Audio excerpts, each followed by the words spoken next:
How do you write the Sidekick character? What's going on, ladies and gentlemen? Josh Coker here, aka Joshman's Prime. You know what it is.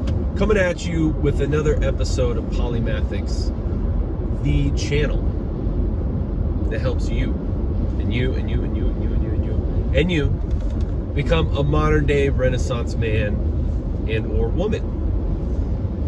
In this video, as I alluded to, we're going to discuss how to write the Sidekick character. What are the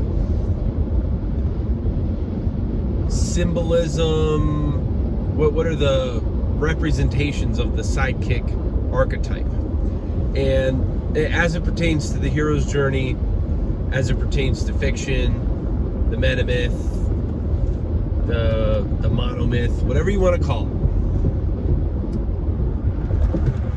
And before we get started, I want to make a distinction, and I apologize because I'm driving, but gotta make these videos when I can. I have to make a distinction right away. For those of you that have read A Hero with a Thousand Faces by Joseph Campbell, or you read The Writer's Journey by Chris Vogler, or maybe even you read some of my books on the Metamyth, which can be found on Amazon. Putting in that plug shamelessly. You might see that the sidekicks fall under the larger category of ally. And classically speaking, sidekick or ally kind of used interchangeably. I like to distinguish them. I believe that a sidekick is a different archetype than an ally, particularly when we're looking at like mythological archetypes and metamythical, like modern day monomyth, metamythical archetypes. There's a very clear distinction, and I'm going to explain that up front so that as we go further, I don't want to confuse anyone. A sidekick is someone 9 times out of 10 that the hero already knows at the beginning of the story, who is part of their normal world, and they already have an established relationship. That 1 time out of 10, this is someone that as soon as the hero meets them, they immediately click, they're immediately good friends, and from that point on, that character is on the hero's side and like helping them and rooting for them and all of these things. On the flip side, an ally is someone that the hero usually did not know or didn't know very well, and who 9 times out of 10 was a threshold guardian at some point in the journey, and then became an ally after a trial, a challenge, or a test. And remember, most threshold guardians, to even be considered a threshold guardian, give a trial, a challenge, or a test. That allows the hero to earn their help along the journey. Now, some threshold guardians actually become rivals, enemies, nemesis, and others stay neutral. They could care less one way or the other. Think of like a bounty hunter or something like that, who chases after the hero, but once the hero is paid off, leaves him alone. They don't care if the hero is alive or dead, just as long as they get paid. They're neutral. So, went on a little tangent there about threshold guardians, just so that you understand that 9 times out of 10, I have to sneeze, so if I just bear with me.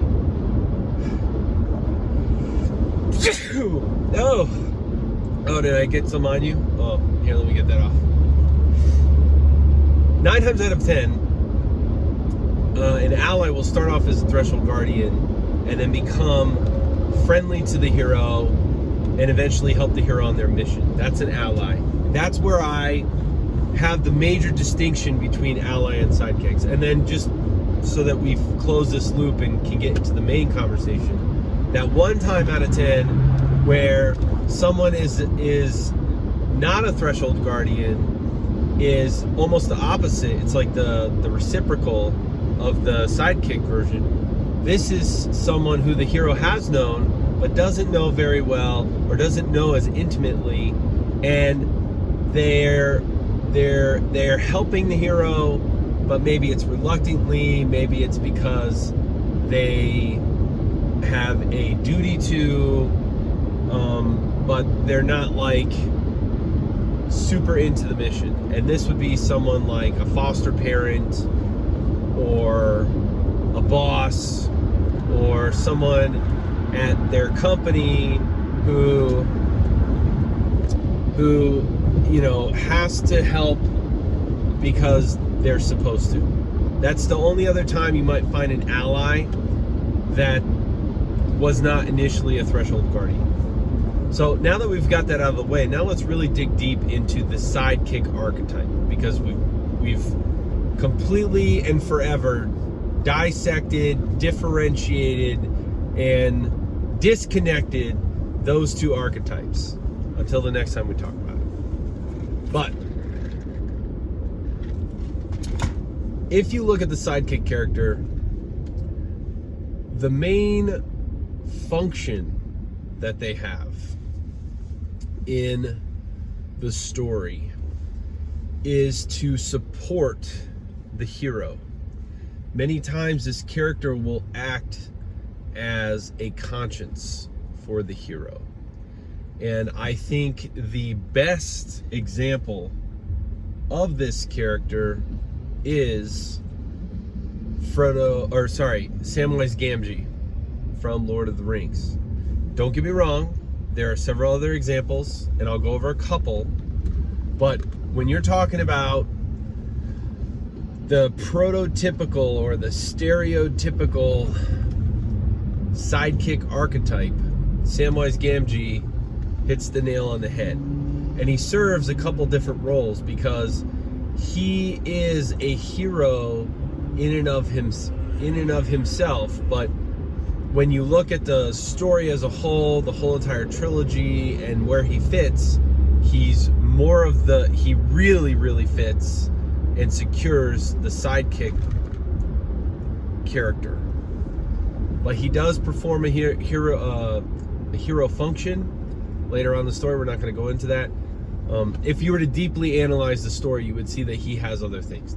I'll leave it there. Samwise has known Frodo since like way before the story started.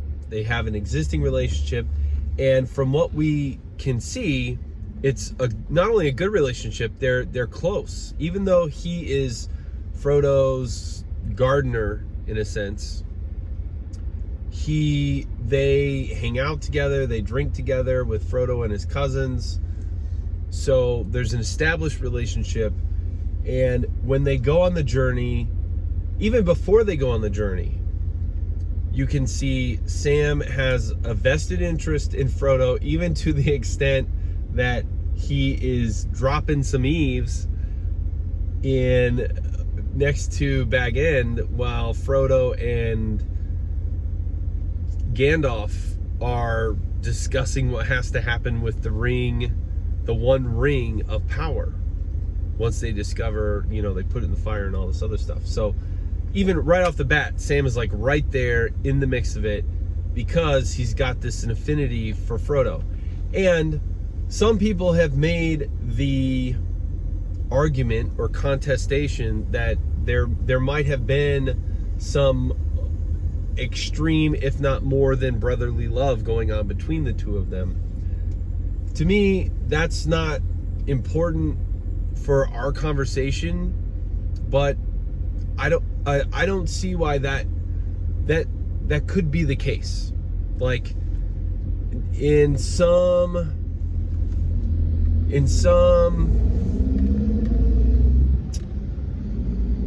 relationships that are sidekick hero, there could be a like brotherly or even romantic relationship going on there. So that shouldn't be discounted. But to me, it really struck me more as a very brotherly relationship between the two. And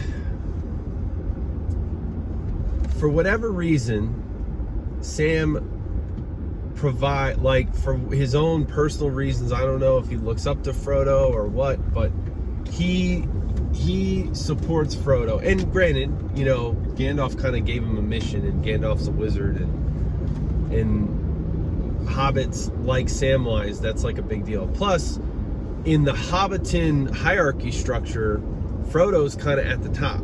He's like somewhat of an aristocrat. Not that they really have any, but if they were to, he would be more at the top of the hierarchy. Sam's more like bottom middle, like middle class of it. And that was what I was actually going to talk about when I said, like, Sam is also a hero in his own right.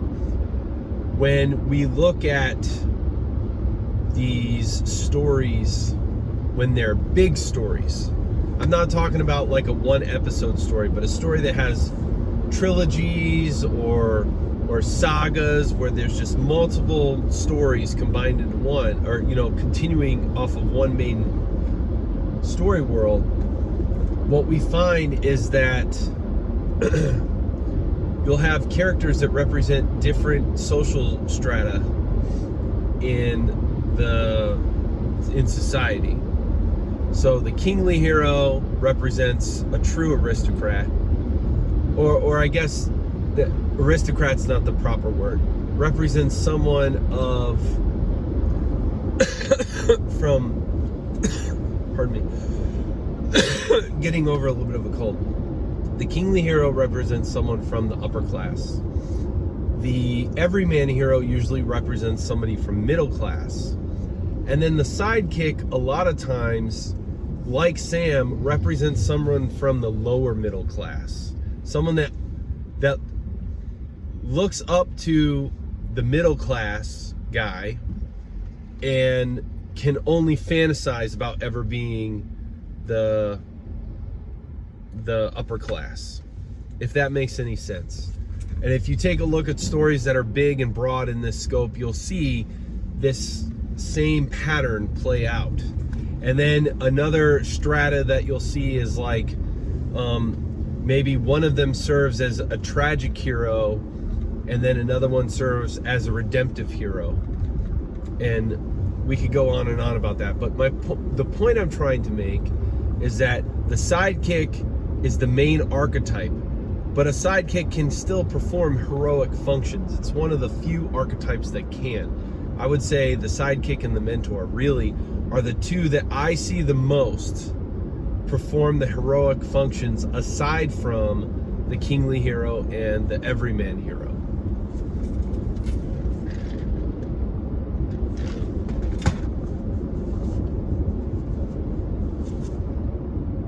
This sidekick will support the hero in the beginning of the journey by helping them navigate the terrain that leads them out of the threshold, by standing up for the hero when the hero may not be there or is unable to, by providing an extra layer of protection. And again, like, Sam is a really great example of this. Here's someone who really can't fight, but is willing to put his life on the line to protect his best friend, Frodo. And I think he's one of the best examples, but we won't just use him. Let's take a look at another example, which would be, you could say, C-3PO and R2-D2 from Star Wars. Now, they're an example of the one time out of 10 when the hero doesn't know the sidekick right off the bat. They're given a sidekick, And here's what happens. Oftentimes this is what you see happen when the sidekick initially serves the role of the herald. Here, guys, I'm gonna try to do this. There we go. The sun's like blaring right on me. The herald will come in and present the hero with their initial call to adventure. And then from there, the herald's role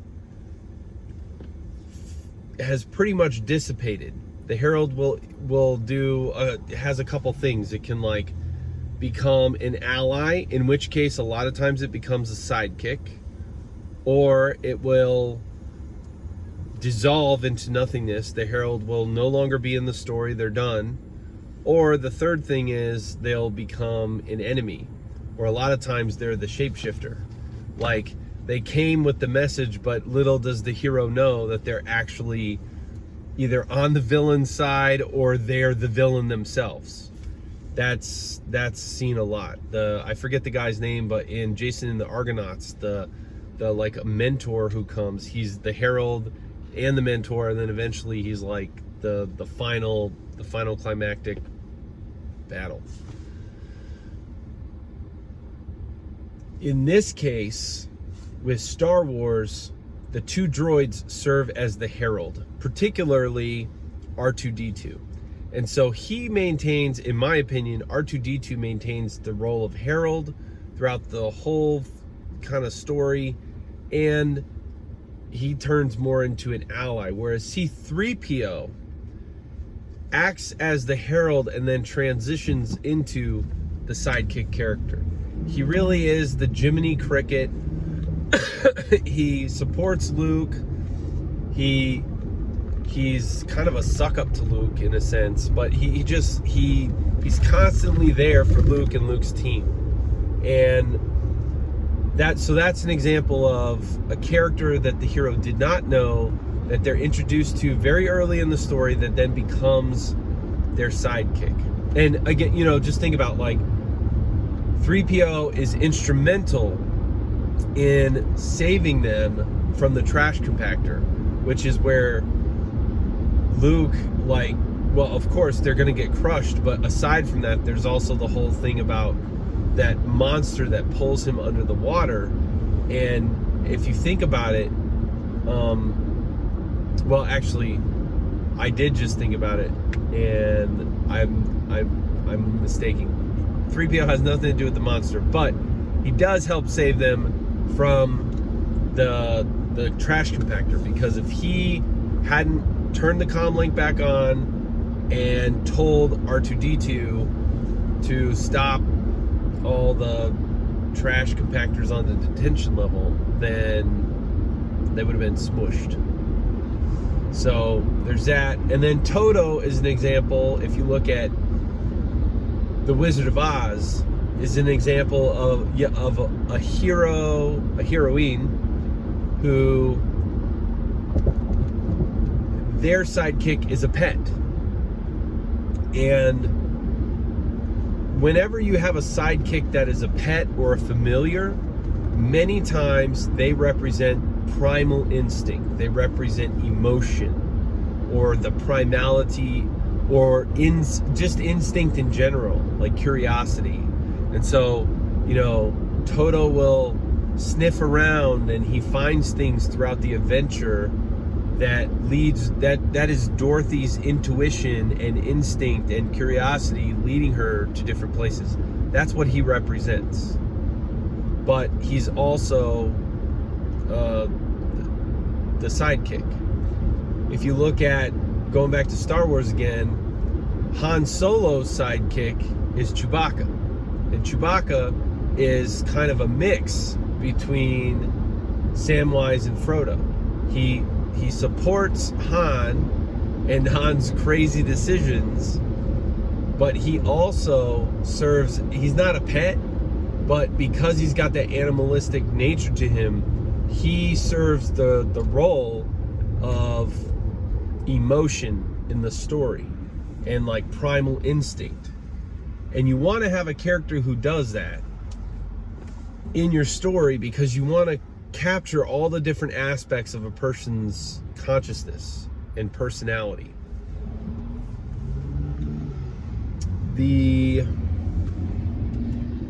Going back to Samwise for a minute, he really represents conscious, like a person's conscience, not conscious, conscience. And he, especially towards the end, the role that Samwise plays is significant because he keeps Frodo on the right path. And even in the end, when Frodo is performing the hero duty, he does not do it without Sam, which is why Sam is a hero in his own right. He's like the secondary everyman, if that were a thing. And this is very important. It's also oftentimes the sidekick character is important at the threshold stages of the story on both sides. So when the hero leaves the threshold, the sidekick character is the one helping them, as I said before, like maybe translating, speaking for the hero, helping them when they get drunk, when they fall down, when they are attacked. There's several different situations that it could go through, but that's the sidekick character. That's what they do. And then when they go into the special world, the sidekick character is there, but they're learning some of the same lessons through the trials and the challenges of the initiation stage as the hero is.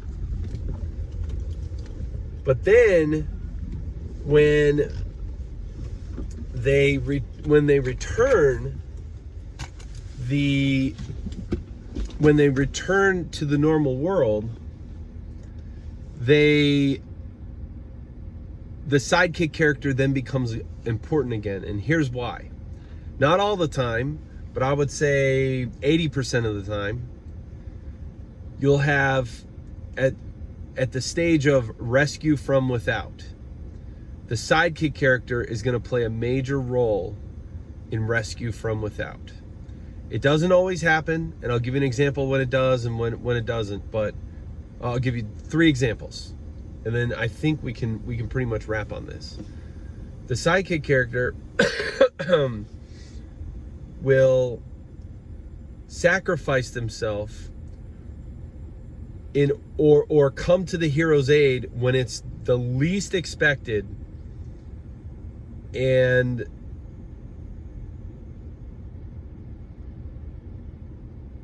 it helps show that the hero is still human, even after the hero's gone through their transformation in the second stage, in the second act of the adventure, and they're in the return portion. It proves that even though the hero still has this new power that they've developed over the course of the journey, they still need help. They're still human. They're still vulnerable and frail. And the other benefit is that many times the character that rescues them is someone who's either an outcast or someone who's looked down upon either by society or the group. So this is why I said many times the sidekick character will perform that function, and many times the sidekick character is an outcast or someone who comes from a lowly station or is looked down upon by either the group or society because of their status, right? Sam is a gardener. Sam is a hobbit. Sam isn't the brightest of hobbits. He's a little naive, and he's always optimistic about everything. He's not the greatest of fighters. There's a lot of different things when you go down the list, but he's the one who ends up saving Frodo multiple times. But the particular time is right after he's been stung by Shelob and then taken up to the tower in in Mordor. If it wasn't for Sam, Frodo would be screwed, basically. So that part is a really good representation. Now, we've also seen, just to close the loop on this, there are sometimes characters who are not a sidekick do this. For example, Wedge Antilles helps save Luke from Vader at the end of A New Hope. And Wedge Antilles is not someone who was part of Luke's team in Act 1 or Act 2.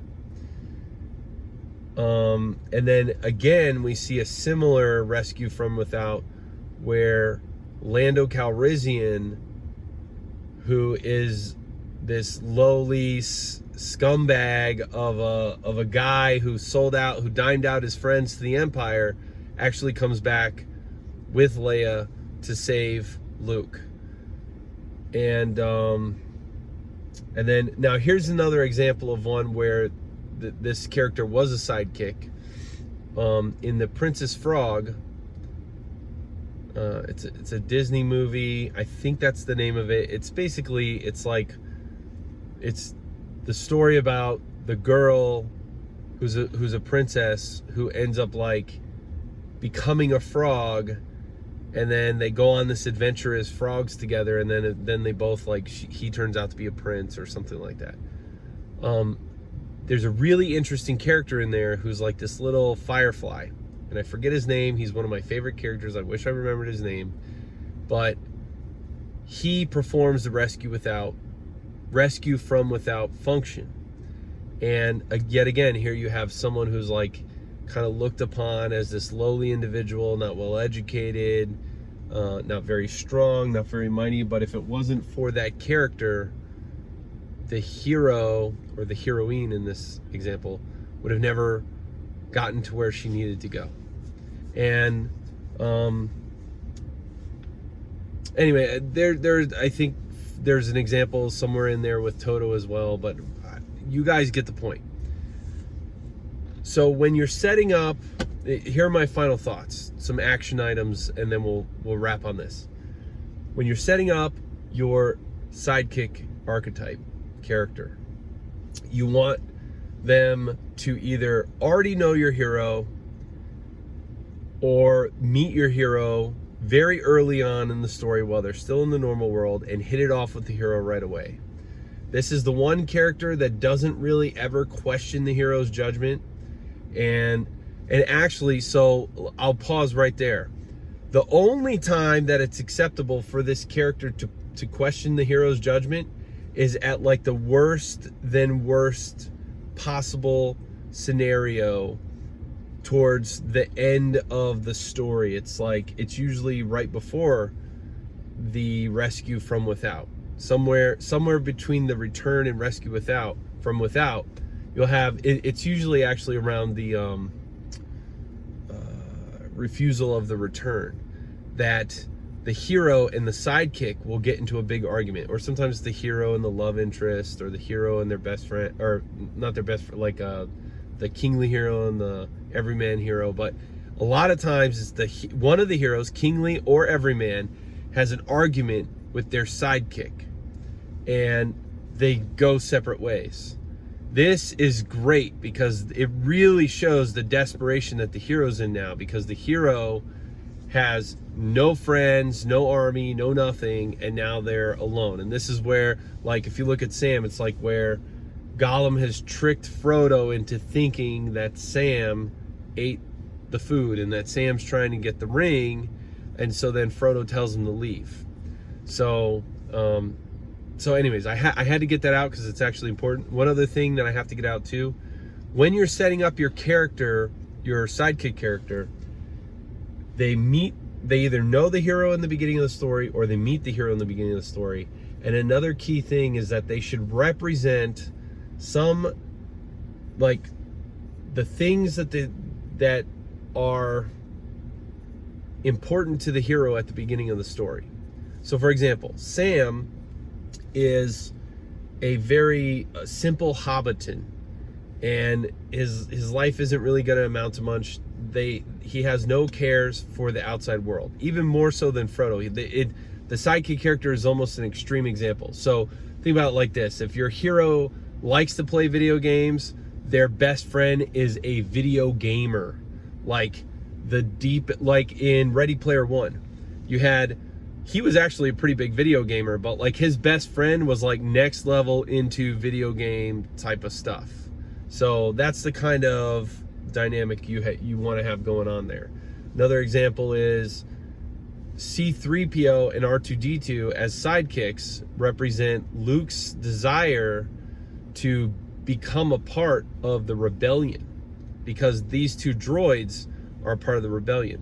The other very cool subconscious subliminal imagery that is used that they are both droids, and a droid is a robot. When you look at the theme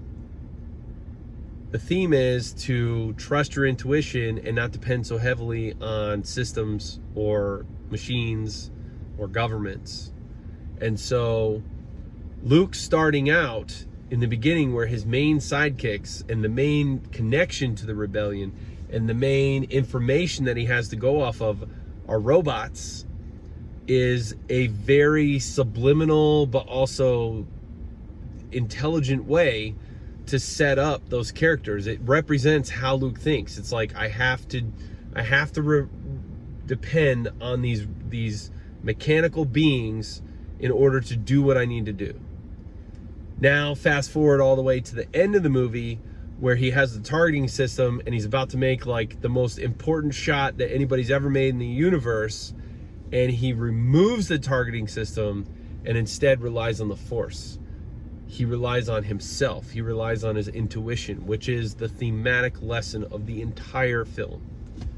So this is how we take a character, use their archetypal functions to enhance the story and demonstrate the thematic lesson that is the foundation of the entire story. Once you've established the character and their hobbies and stuff like that, which again should reflect the hero's state of mind as they begin the story, you want to have that character be supportive of the hero throughout the entire journey, again helping translate, make plans, go on the journey, transport, argue with people, or stand up for the hero, or help them when they get drunk. There's so many different supportive functions, fighting, all those things. And then when they're on the journey, the sidekick will continue to do that, but the sidekick will also learn some lessons. Sometimes these lessons will be a reflective or reciprocal lesson that the hero has learned along the journey. And then, as I said before, around the refusal of the return section, you want them to you could have them get into a big fight to demonstrate in what dire straits the hero and their team has fallen into. And then in the rescue from without, you would want that character to help save the hero. And again, if you start in the beginning of the story where that sidekick character is someone from a lowly class or an outcast, or not looked upon highly in the social strata or in the group dynamic of the hero's team, like maybe they're the weakest fighter of them all, but then during that moment of rescue from without, they're the only ones who have the capability, the knowledge, the foresight, the intuition to save the hero. And it could be as simple as they decide to go back when everybody else thinks that the hero's dead. And because they did that, they were able to drag them out of the swamp, perform CPR, and save the hero's life. I just pulled that out of my butt, but there you go. There's an example. And now we're at pretty much 35 minutes. That's a ton of information. Hope it was helpful. You got your action items. Now go out there and get writing. Once again, ladies and gentlemen, this has been Josh Coker, aka Josh Prime, coming at you from Polymathics. the YouTube channel that helps you and you become a modern day Renaissance man. Until next time, take it easy.